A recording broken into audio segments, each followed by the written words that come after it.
Secret society. I can't say no better than that. That's you know it. What I'm trying to say? Can we get a big woo in the room? Three men are behind bars in the murder of rapper Pop Smoke. They're also linked to the September murder of 18-year-old Cameron Stone at the Rose Bowl parking lot. The up-and-coming rapper ambushed in a posh Hollywood Hills home early Wednesday morning. The 911 call came from someone on the East Coast who had apparently been told what happened. What they saying happened, he posted an address or this or that. In Cali, you gotta have your guns out, bro. That's where everybody get robbed at. That's where everybody get jacked at. That's where the home invasion's going on at. You know, they looking for rappers. They gonna get you, dog. They about their business out there. All right, we gotta talk about the Pop Smoke situation. There was a lot of theories floating around about what exactly happened. People thought it was some GDs from Brooklyn who traveled all the way down to LA, went to Mount Olympus, where Pop Smoke was staying at, and shot him in the escalation of the Wu versus Cho war that's going on in Brooklyn and elsewhere in New York City. Some people said it was an inside job set up by his best friend or his manager. People were running with this story that the owner of the Wraith that Pop Smoke allegedly took out of state without permission, that the owner ordered a hit on Pop Smoke as retaliation. All of this is nonsense. None of this is true. The people who killed Pop Smoke were Hoover criminals, and they're from the notorious Hoover Street in South Central LA. Hoover criminals are the most hated gang in LA by far, and that's no disrespect. They would probably admit that themselves. They got a lot of enemies, but little by little, detectives started to piece together the clues linking these Hoover kids to a bunch of other shit, including murder and home robberies in the Hollywood Hills and north of Pasadena. And one of the dudes who filmed himself in LAPD custody getting arrested for Pop Smoke's homicide was literally giving himself away on Instagram. But it goes even deeper than this. We know that Gucci Mane recently signed Pop Smoke's direct ops from New York to his label 1017. We knocking meat out his taco. And if you get money, then why you condone the same shit that got Pop Smoke? And I just find it funny. The war in between the Woos and the Chos has been escalating. Now, we're gonna get into all this, but before we do, check out my song of the day. This is my guy Oreo J, to Hoover Street. This is a long street from north to south and is sandwiched in between a bunch of other hoods in South Central LA. And historically, the Hoovers began as a Crip faction in the 70s and 80s until this internal war broke out and the Hoovers started breaking away from the Crip alliance. Now, they started beefing with Crip factions like the Rolling 60s, which is where Nipsey Hussle is from, the Rolling 40s, the Rolling 30s, the 90s, the 100s, the 50s, etc. Now the Hoovers beef with both Bloods and Crips, and as a result, they become the most hated gang in LA since the late 90s, right? Everybody hates them. And in order to stand out, they gotta be super violent, they gotta be extra reckless, and they also adopted orange colors to distinguish themselves. They changed the C from Hoover Crips to Hoover Criminals, and one of, if not the only Hoover set that remained Crip is the 5 Deuce Hoover Crips that even exported outside of LA,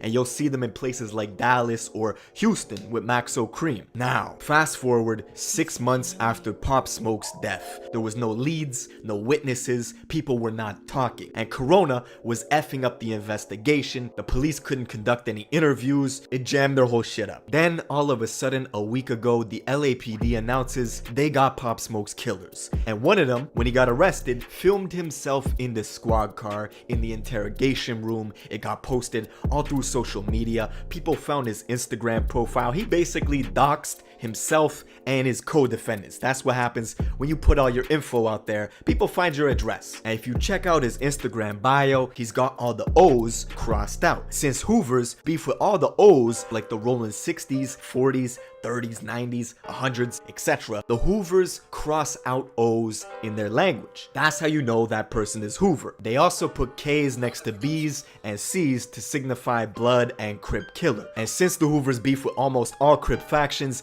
that includes all of the East Coast Crips, and Pop Smoke is an East Coast Crip from Brooklyn. Another obvious sign is this kid is wearing orange in a lot of his photos. And what's super interesting is when 6ix9ine came from New York to LA with Shotty and the 9 Trey Bloods, they paid for Hoover protection. They had a bunch of Hoover people with them. Now, what's interesting is we're learning that these Hoover kids who killed Pop Smoke had a history of being super active. In September of 2019, they got into a fight at the Rose Bowl and shot and killed killed a kid in a parking lot who was just trying to break up the fight, right? His name was Cameron. This is a kid who was going to real estate school. He had a promising future. Boom, they killed him. 2 months later, those same Hoover kids were in a brutal high-speed car crash that they survived after pressing the gas to escape the LAPD, who was chasing them down on the highway for a string of home robberies in the upscale homes northwest of Pasadena. Now, on the freeway in Glendale, the cops decided to call off this chase because the Hoover kids were just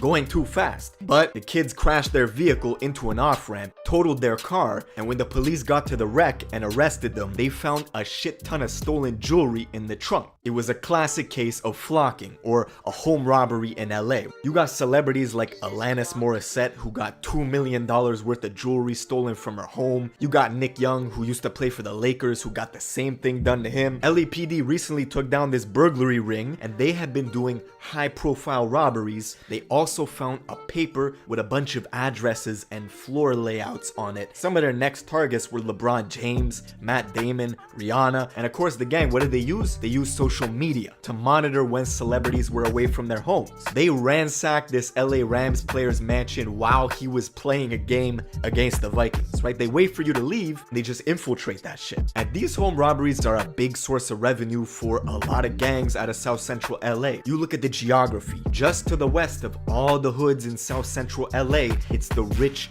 beachfront properties of Santa Monica. To the north, it's the lavish homes in the Hollywood Hills. Fast forward to February of 2020, Pop Smoke rented a mansion in the Hollywood Hills, more specifically Mount Olympus. He's only a couple people deep, maybe him and his best friend. He was updating his Instagram, posting that he's in Beverly Hills. Then, on his story, he was opening a gift, a special delivery from Amiri. We know Amiri and Pop Smoke have a great relationship. And on the gift that they gave him had the address of the mansion he was staying in, and he's filming all this on his IG story. That was all the info they needed. The Hoover criminals were watching. They saw Pop Smoke was staying at 2033 Hercules Drive, a house owned by Teddy Mellencamp. They waited until 4 in the morning thinking Pop Smoke would be asleep. It would be an easier job. The mansion was about 20 minutes away from Hoover Street. 4 Hoover criminals got there, masked up. The security alarm in the house was deactivated. 2 of them went to the back door, and right on the inside of that door is a couch. Most likely that's where Pop Smoke was sitting or lying there, whatever. When the Hoovers got inside, they started tussling with him. Allegedly, he had a gun and let off a shot, shooting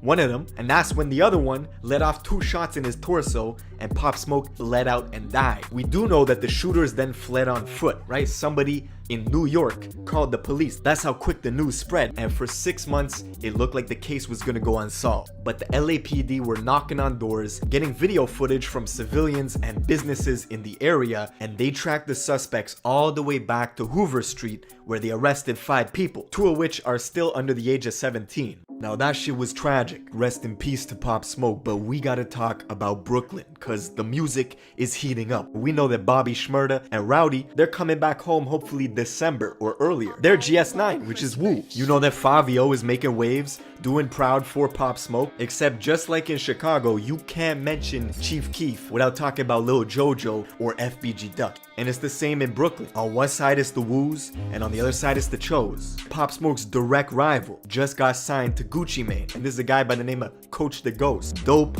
rapper. And it might surprise people to know that he is a gangster disciple from Brooklyn. And you might be thinking, I thought that shit was only in Chicago. See, the GDs moved from Chicago up to New York in the late 80s, early 90s, and established GD sets mainly in like Flatbush, Brownsville, Bed-Stuy, and the Chos have a huge GD element to them. This shit warrants its own video because people need to know like the history and how things are moving right now, especially